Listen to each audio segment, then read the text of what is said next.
Hello, I'm Isaac, and I'm from In Between Games, and I'm going to start doing some coding live on Twitch, which is a first for me, so we'll see how this goes. And if it goes well, I'll probably do it again and make more of a fuss about it in advance, perhaps. Yeah. So we launched our Kickstarter over a week ago now, and we sent out some keys to our current build, which people have been playing on YouTube and Twitch a little bit, and we've obviously been watching these videos. And still can't hear me? It's all your fault, David. Yeah, so I've been watching some of these videos and obviously have seen all kinds of bugs which have shown up, and I've been making a little note of them. As you watch other people play, you just can't help but notice the problems.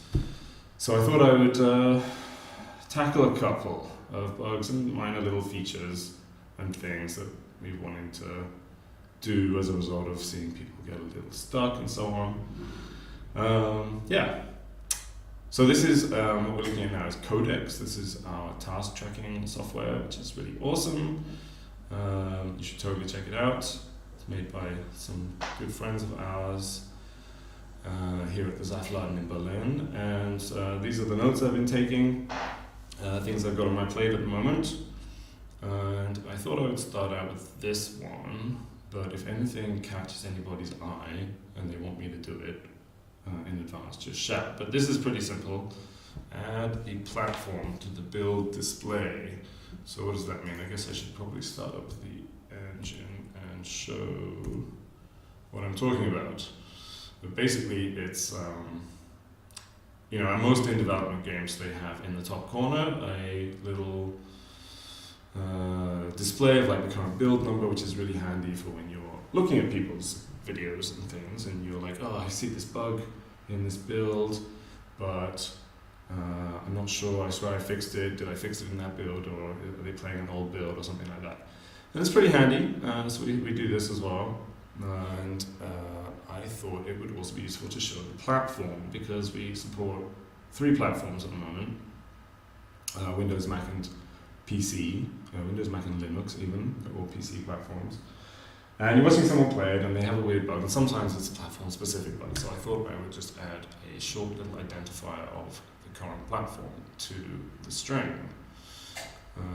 We're using the Unreal Engine, which is here now in the editor, and this is our main menu. Unfortunately the performance is going to be a little rubbish because I'm a bit new to this streaming thing, and I had to switch it to my onboard Intel card to get the streaming working. So there you go. I'll just start up the game here. Maybe I should turn down the game audio a little, but leave it on so we just something. So here in the top corner it says build pre-alpha dev editor 3106. So these are normally, if someone's playing, they're not going to have the editor bit because this is an editor build. But I just want to add to this the platform. So it's Windows, Mac and Linux. Pretty straightforward. Let's hope so. I'll just go to Visual Studio, and this string lives in the game instance, and it's the version string, build string here, which we kind of take basically this, which is generated by our build server, just pops that number in every time there's a new version of the new update on Perforce. And then does some lovely things here, adding some prefixes and things. Who knows what that is, some ancient code. Here we add editor at the end, and then we have the version at the bottom. So I'm just going to use some like if def, so if I believe it's UE build Windows. What are the platform strings for Unreal? Platform. Windows. So if it's Windows, we will add win dot lf platform Mac. Apple? Apple could be iOS. Is there an iOS? There's an iOS. Let's go with Apple then. Rubrics. Let's say OS X because that's what it's really called. LF for Linux.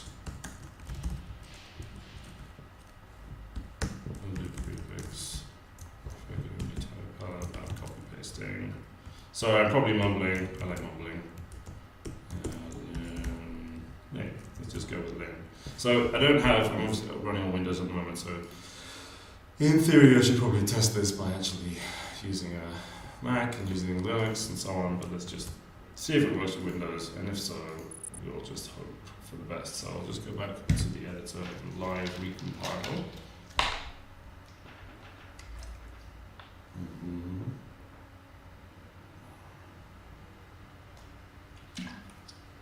Make some lovely drinking noises while it's compiling. Great feature of Unreal, you can just recompile your C++ code without closing and reopening the engine most of the time. Let's see if it works.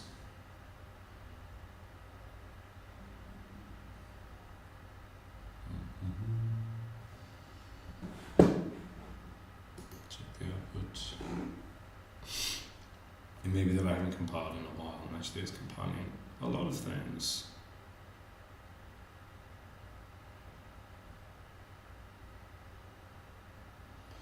And obviously, if anybody watching, all 7 people, if you have any comments or anything like that, just give me a shout.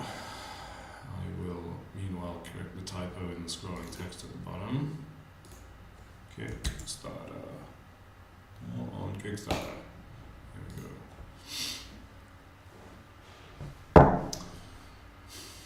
You can also introduce yourselves. It's great to meet everybody and see who's watching. Alright, compile complete. So let's hit play again. And there it is, win. It says it in the corner. We haven't got like many platform-specific bugs that I've encountered so far, but there are a couple of weird things, like on Mac. To be perfectly honest, audio behaves a little funny sometimes, and full screen as well. And Linux we haven't done a huge amount with yet, so I'm not too familiar with all the funky things. But I'm good enough. That's good enough for this little task. So here we are in Perforce, which is our source control system. Just close that because that's a bit of a sneak preview there. Whoops. And I'll submit this. Edit platform prefix build string. Submit. And then I will go back to Codex. So here's the task. Pretty straightforward. I didn't put much detail here. I should probably have written like a user story and so on. Whatever is done. So I'm going to ask my co-workers to review it. David, there's no rush on this, obviously. So I'll just put you in here. David. Yeah, should be straightforward enough. There we go. So Codex has it's pretty simple. Just like create these cards, which are in my case all tasks. You can organize them into decks. These are all our decks. This is my hand, so you kind of put them in your hand while you're working on them, and then you can move them between different states. I should have probably clicked on this to say I was starting it before I started it, but now it's in review, and then once it gets reviewed, David can write some comments here, and I can close the review when the card is finished, so it's a nice little workflow. Yeah, any requests for what to do next? This one's probably more useful. So we can rotate the camera in the game with Q&E, like this. I'll just start a new level, an empty map.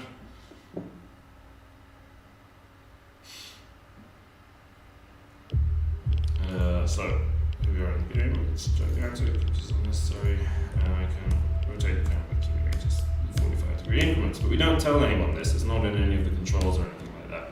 So just lower the resolution here. Let's go for 720. Some people find it because it's kind of standard in tactics games to have those keys. But some people don't find it, and then it's kind of useful to know. So what we thought we would do is add it to our loading screen, which you can't see on this level because there's nothing to load. If I just show a different level. Here, got a loading screen that shows the basic controls, and on the right here it dynamically adds controls here once you unlock new things. So once you unlock new weapons, it'll show you how to switch weapons. Once you unlock new time abilities, it'll show you how to use those, which is nice. And that's all built in UMG, which is Unreal's UI system. So this one won't be any coding probably. You should be able to just put this together in UMG. Where are we going here? Widgets, generic. Let's just search for splash. So loading splash, yeah, adds these things. So I guess it doesn't really add them. It's more that it removes them if they're not locked. So let's create another one. I will just copy and paste it into here. So we should have another one. I guess now the box is a bit small. Let's make it bigger. And this action should be bound to an input event. So the input events are Unreal's input handling system, which is defined in the project settings. Inputs. These are the old ones we've had. Some of them are kind of obsolete. We just haven't pulled them out of here yet. And we've got rotate right and rotate left. Now, I could add two new lines here, but that seems a little extreme. It'd be great to have just QE rotate, which is maybe going to require some extra hacking. Let's have a little look here. So right now this can take a single event name. Could put a second event name in and have that one hooked up to another input prompt button and then override the description. So here's another button here, which I've made. We'll call it input prompt secondary or something. And let's rename this one primary. And I will duplicate the event name. And we'll have event name secondary. And let's have a look at how this is working. So we construct it, and then we take the event name, we pass that into this is like a child widget. There's these things here which handle like their own, object-oriented stuff. So I will just grab the secondary event name, and if it is none, so it is none. Okay, if it equals none, then we branch, and we will remove the secondary from parents. But if it's not none, then we will set the event name to the secondary thing. This is just the Unreal's lovely blueprint system, which is perfect, always works. What's happening? So, now there are two of these here, but when we start, it should destroy them for all the top ones, but not for the bottom one, because now we will put in the new event names, which are rotate right and rotate left. And what it does is you see we've bound these to Q and E. That allows me to, if we change what buttons are bound to the event, the UMG will just pick up the button automatically, which is nice. And eventually when we add the ability for users to choose their own control schemes, it should also pick up those, which is lovely. So which one do we want first? We want Q first, and then rotate left. And we'll override the action text, which is rotate camera. I guess I probably should canvas. I can't remember if we have caps. Okay, let's just save that. And have a look. There it is. Q and E rotate camera. Perfect. Probably want a little spacer between those though. That would be nice. Or a margin or something. Why don't we just take the second one and add some padding to the left. Turn even. Looks better. Perfect. And that way, if it removes the second one, it will also remove the padding, so you won't have like double padding on these. It's good enough to me. I guess I should probably like unlock all the things and test if the loading splash works when everything is unlocked as well, just in case there's some funky formatting issues. So I'll just go to the main menu and pretend to be a real user. And we'll continue a campaign. We will unlock every mission and go to the shop and cheat us lots of money and just unlock all the things. Should probably have an unlock all button, that would be handy. I guess I can make a card for it. So just put different things in here. Shotgun, rifle. And now start a mission. And that looks good. I mean, I guess we could put rotate camera higher up. These are like the basic controls. But this is like an optional control, so maybe it's not necessary. Shout at me, David, if you want me to change that. Or I'll just put it in the review card. Alright, good enough. Let's submit those. Here they are, they're automatically checked out in Perforce. Added. Camera rotation controls to loading screen.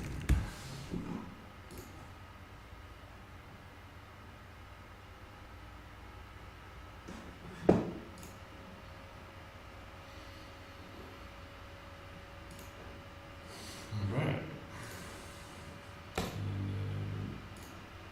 I guess I should ask Rafal to review it as well, but it hasn't really changed the artistic worth of the loading screen much, so I'll just send it to David, who's the designer on the project. David, as discussed. Alright, let's do some real coding, huh?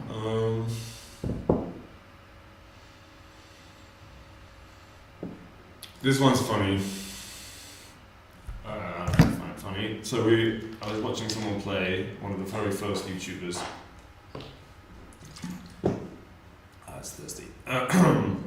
And they noticed, which was great in a way, that down here is pretty hidden, and there's lighting with you can see better from it. Should be an epic. Yeah, it's dark and we have good graphics. Yeah, it's a promising, whatever.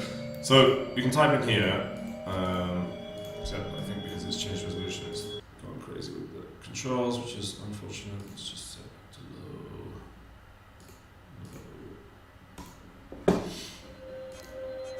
low. You can type in a campaign seed here, which then is used to generate the campaign. Obviously everything in the game is like replayable, and that means that you get a new campaign each time. If you leave it at just 0, it doesn't actually use 0, it just generates a seed and then generates a campaign with that seed. It's all random, so you get a different one. But if you put the same seed in, then the second time you play, if you leave the same seed, it'll be the same campaign. And we can do a lot of fun things with that, like one day hopefully we do like daily challenges so everyone can play on the same seed, and we have maybe leaderboards and things like this. You can share seeds with your friends. And what this guy did is he typed in his name here. For example. And he thought that that would work, that it would turn it into a seed.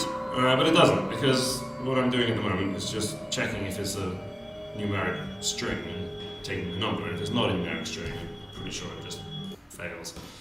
But it'd be cool, it'd be great. It's much more handy to share like actual meaningful strings than like random numbers, right? So why don't we add support for that?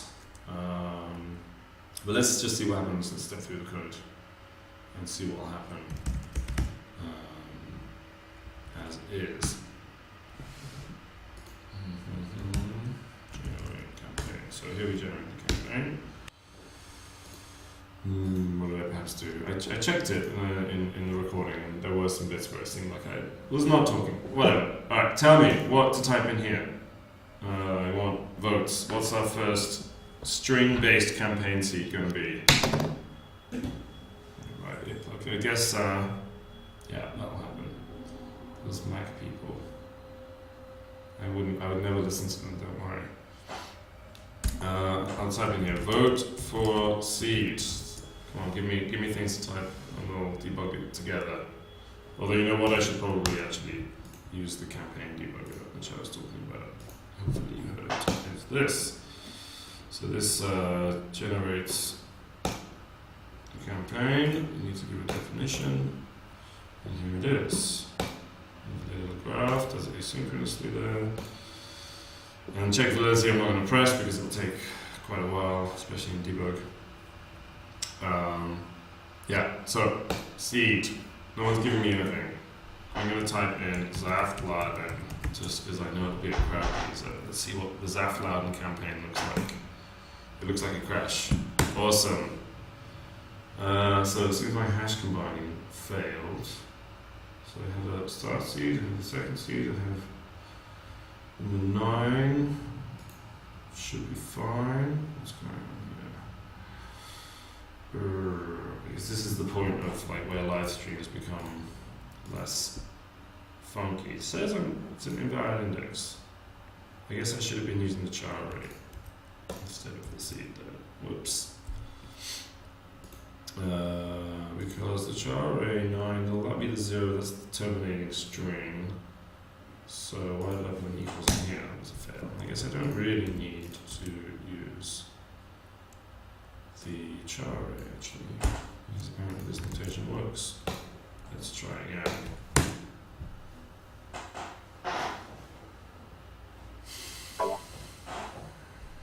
Yes, you know we need this. Go back.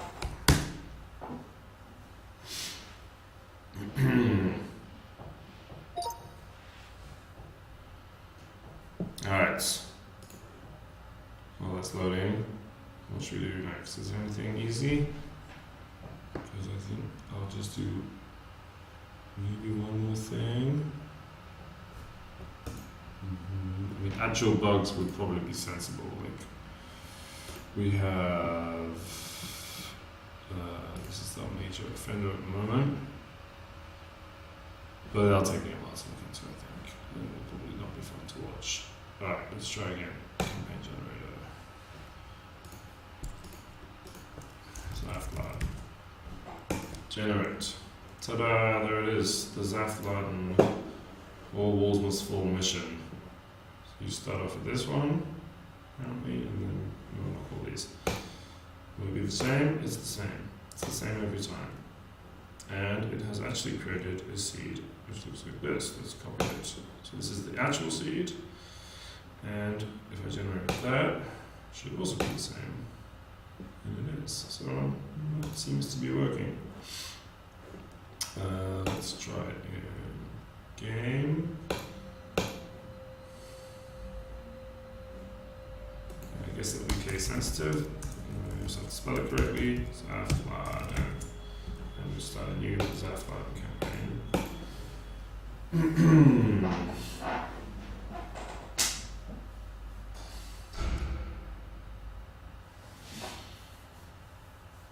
It'll take a while to load because it's in debug, I imagine. There we go.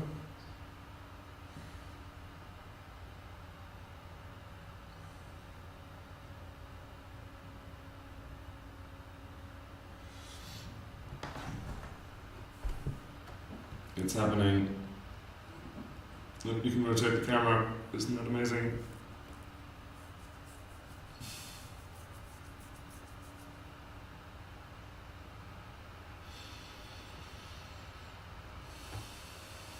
Okay, here we go. Things I don't actually want to play the game. I'm going to skip all the cutscenes. I'll go back to the main menu by boarding the mission, so we can compare the map with the one. Well, actually, the map is not going to have the same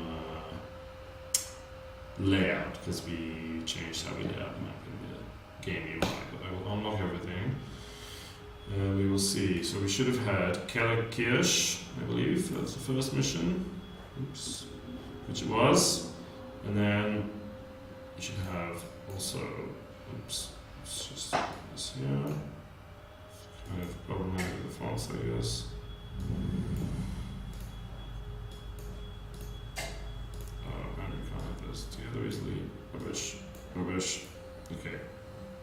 30-ish, and that should have led to Volkspalast, which is here. Should be a find the bomb mission, which it is. And then Moloch, which is bartenders, so it looks good. The temple. So it's obviously CPU generating, it generates the campaign, generates the names of the clubs, the missions that are in each club, the connections between the clubs. So right now, you do this one to unlock this one, you do this one to unlock these two. You also unlock the shop here, which is just the shop. Yeah, that would appear to be working, I would say. So, shall we submit it? Submit it. You should have like some kind of stream. You can do all these things on Twitch, right, where explosions and fancy color flashing happens every time we like submit a bug fix. We get one of those. That would be great. Could like have Zaft everywhere, all the Zafts like spraying. Okay, let's just review our changes. So we changed all these files, lots of files, but it looks plausible. Strings, widgets, and campaign definition. We passed this actual code. That's all the code has actually been written here. Oops. Other things. What have we done? Yeah, campaign manager. So just checking like all my changes to make sure I didn't accidentally submit something, which is obviously wise. Arguably, this should probably be in most cases a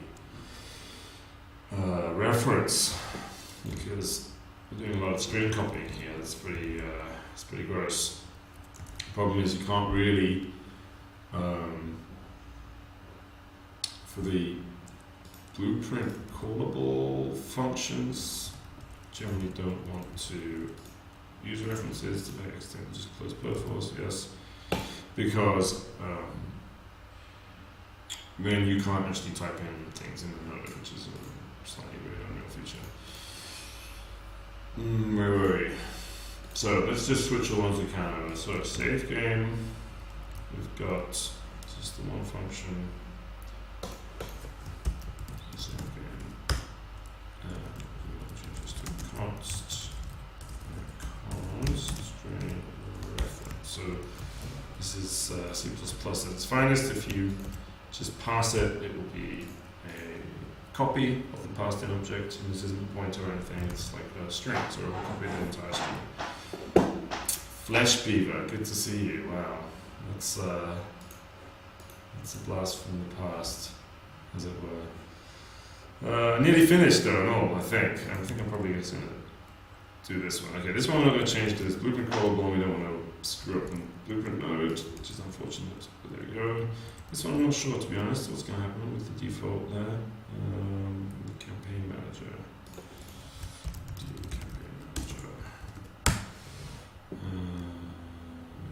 Seed.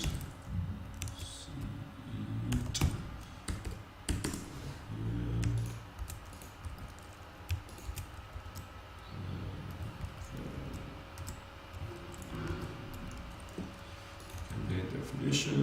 As well for critical.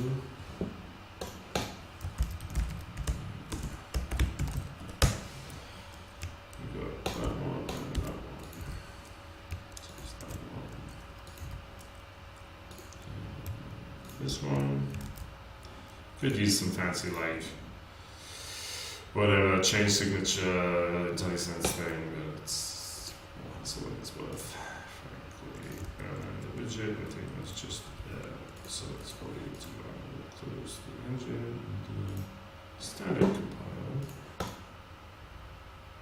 Because again, like changing header files and not reloading is probably a bad idea.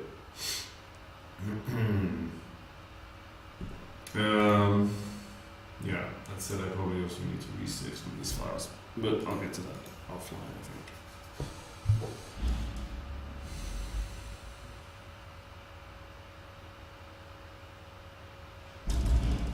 It's compiling. This is when you like check Facebook and stuff, you know. Tell me what's happening on Facebook, people. I guess the best thing would be to put a widget. I should like get the a live Kickstarter widget and put it in the corner of the stream so that we can like, yeah, give us monies. I mean, back the game, all that stuff. Which, you know, I can also just talk about how great it would be to do that in general. We could do a sneak peek of our next piece of music for everybody. That would be hilarious. But I probably need to get some kind of permission. Let's check it anyway. Ooh, look at that. Only 328, and we're at our next stretch goal, which is going to show off some more exciting music from really great people. I'm excited. Hopefully that'll happen soon. Alright, compiled. I think that's good enough for me, but I probably should just check it. Just in case.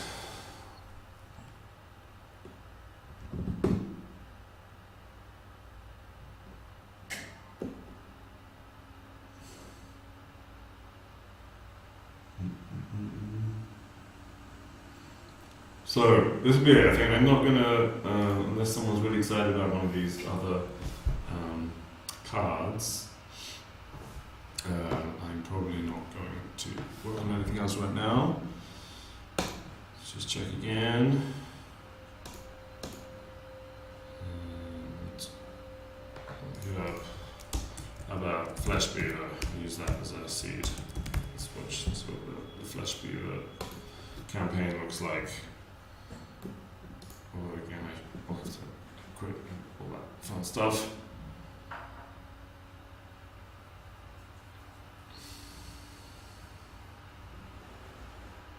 Okay, last one, we can just do it here. That should be there it is. Kartemau, der Bunker, der Stritch, Roter Stern, der Ausweg, very German names here. We've got Hades as well.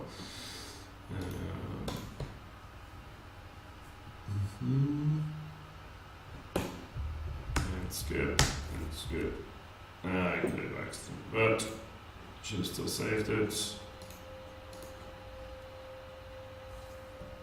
If I press continue. Here's this church, aspect, Hades, Kartemau. Great! Okay, let's submit it. Alright. Campaign seat. String. Submit. Alright. I think that'll do it for today. More APM. Actions per minute. It's not, I'm not playing, oh, it's because it's Twitch, right? Yeah, I did some typing. There's lots of actions with the typings, but it's not really a high APM game, this, because you're just, you know, taking your time, planning your decisions. So, sorry to disappoint. But maybe next time we can, like, have some kind of APM goal where I'm typing and you're telling me what to type or something. I don't know how it works. It's been a pleasure. I'll do this again, hopefully next week, if people want more. Typing doesn't count. What kind of actions count? What typing is actions. That's what I do. I type code. The code is the actions. Alright, I will, yes. I'm going to do this. I'm going to do some kind of cool thing where I do this. This is obviously nonsense. It's not starting soon anymore. It's finished. Bye.